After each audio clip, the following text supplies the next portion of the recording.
Namaste, all the viewers, our subscribers, friends who are watching our videos and encouraging us to make these videos on and on. So, the topic for today that we want to discuss with you is sleep apnea, which has become very common these days.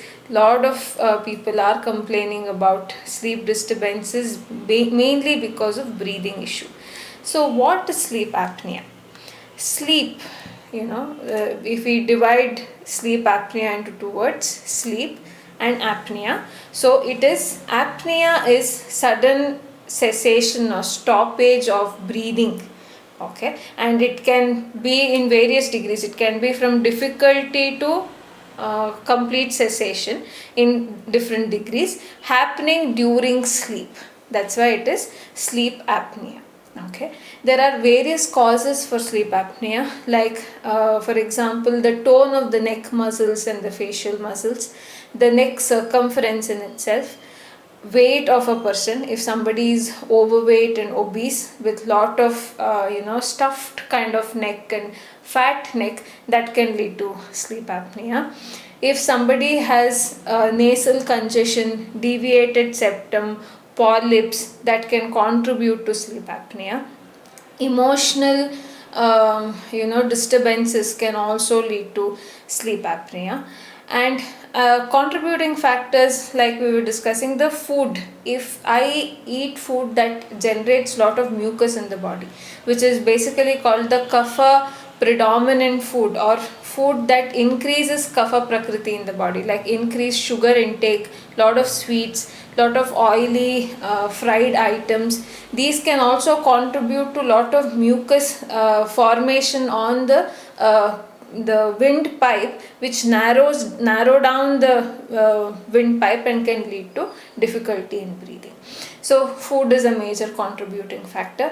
If we are taking intoxicants or alcohol consumption, smoking, even stimulants for that matter, coffee and tea just before going to bed, or to delay that sleep time. I don't want to sleep now, I have some work, so I'll drink a cup of coffee. So these habits can also lead to or contribute to development of sleep apnea. And if I am eating too late, if there is very little gap between my dinner and my sleep time, that can also lead to or contribute to development of sleep apnea. If I have a habit of sleeping in the afternoons, sleeping in the daytime, basically it increases the kapha prakriti in the body and can lead to sleep apnea. So sleep apnea, like we were discussing, that difficulty to cessation of breathing that happens in the sleep or during sleep. So when automatically, I mean naturally, even for people without a condition of sleep apnea, when we lie down, our windpipe, or the passage for the air to flow in, narrows down a little bit. So whenever we have cough or cold, it aggravates when we sleep. That doesn't mean that every time we cough during our sleep means we have sleep apnea. No, it narrows down a little bit naturally. But if there is some sort of congestion with excess mucus, or with some sort of accumulation, or if the neck muscles are not supporting properly, or if the muscles relax so much, the tone of the neck muscles, if throat muscles and the neck muscles if not maintained and they relax a lot, that can also further narrow down the passage and can lead to difficulty in breathing. So what are the symptoms? How do we know whether we have sleep apnea or not? Many people do not know that they are going through sleep apnea, because right from snoring to difficulty, it all comes under sleep apnea only. So there are a lot of people who snore in the night and are not aware. The person sleeping next probably will know. And even while snoring, there are different patterns. Some people have lot of difficulty in breathing, and that is very much heard when they snore. That pattern of sudden stopping of inhalation or exhalation, forceful breathing, opening the mouth and breathing, dryness of the mouth, and that pattern of breathing is also included, or it comes under sleep apnea. Some people, the minute they lie down, they feel very difficult to breathe. They have shortness of breath. They feel very tired. They have to change their position, get up, or recline, put 2-3 pillows and then recline their body so that they can breathe comfortably. That is also one of the symptoms. Some mild symptoms are that, during the sleep we'll really not have any major concerns, but throughout the day we are very drowsy. We want to go back to sleep. When we wake up, we are not that fresh. We want to compensate that disturbed or the reduced quality sleep during our daytime. So that's also one of the symptom of sleep apnea. Some people use machines so that they breathe better, called the CPAP machine, that they have to use so that they can breathe comfortably through the night. There are various gadgets now to see how well we are oxygenating ourselves and what are the physiological vital parameters that change during the sleep. So there are various technological gadgets now to diagnose whether somebody is going through a sleep apnea or not. But these are the clinical symptoms that one faces. So what do we do? How do we manage it? Basically, we'll have to understand what is contributing, whether it is the weight, whether it is the tone of the muscles, whether it is my respiratory issue in itself, or whether it is some sort of a emotional condition that's contributing. So it is divided into 3 types, sleep apnea. Based on the type, we'll be able to manage it better. For example, first one is the obstructive sleep apnea.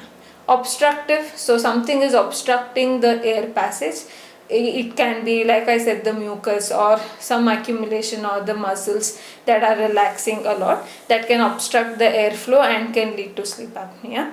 The second is the central cause. If brain signals are not reaching the throat muscles properly for it to be toned enough, then that can also cause disturbance in the airflow and air passage, leading to difficulty in breathing or cessation of breathing, which is the central cause. So third one is the combination. If somebody has a central cause along with obstruction of air passage, this both together can lead to the third type or third kind of sleep apnea.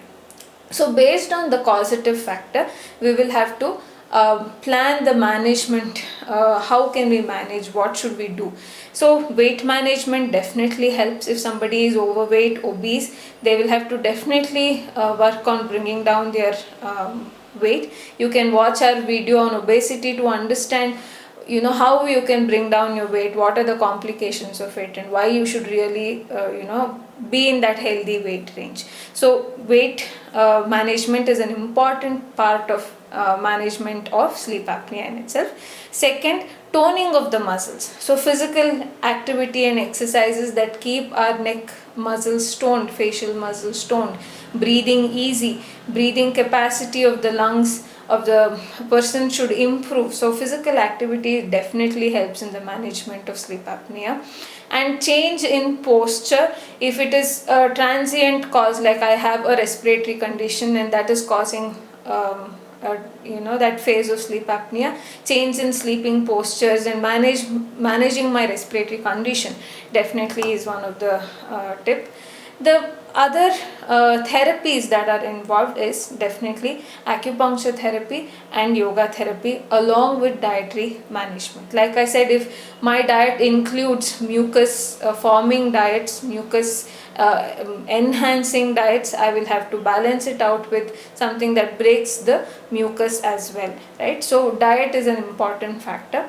Acupuncture therapy, basically what it does is it improves the air passage or air flow by bringing down the inflammation in the airway. Along with that, if it is a excessive mucus contributing to sleep apnea, acupuncture can bring down that mucus formation and accumulation. If it is because of stress, acupuncture is very, very helpful in relaxing the mind of a person. And if it is because of, say, some metabolic issue, acupuncture again helps balance the metabolism and the energy flow.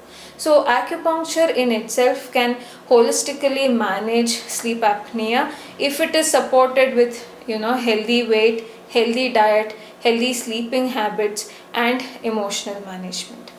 So acupuncture therapy helps in that way. Next, coming to yoga. Yoga definitely, like I said, improves the tone of the muscles, the physical postures, the breathing practices, breathing exercises, and pranayama. They themselves enhance the pulmonary capacity, so they make you breathe better. Practicing certain pranayamas just before going to bed can improve your breathing capacity throughout the night. So I have seen a lot of patients, after practicing yoga or regular practice of yoga, it brings down their snoring intensity. They snore very less, and a lot of people have stopped snoring with practice of yoga. So breathing exercises, pranayamas are very, very helpful, directly to enhance the breathing. Along with that, relaxation techniques, meditation can bring down the emotional stress and can help in indirect management of sleep apnea if these are the contributing factors. And like I said, the overall lifestyle management, dietary management, the amount of sun exposure that we have, the amount of physical activity, and the amount of fresh air that we breathe, all of these which comes under holistic lifestyle management.